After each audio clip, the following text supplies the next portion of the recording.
You ask Tiger to solve. This deals with linear equations with one unknown. The final result is x equals -5. Let's solve it step by step. Group all constants on the right side of the equation. Subtract 9 from both sides. Group like terms. Simplify the arithmetic.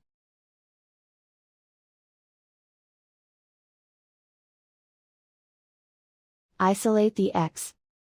Divide both sides by -3. Cancel out the negatives.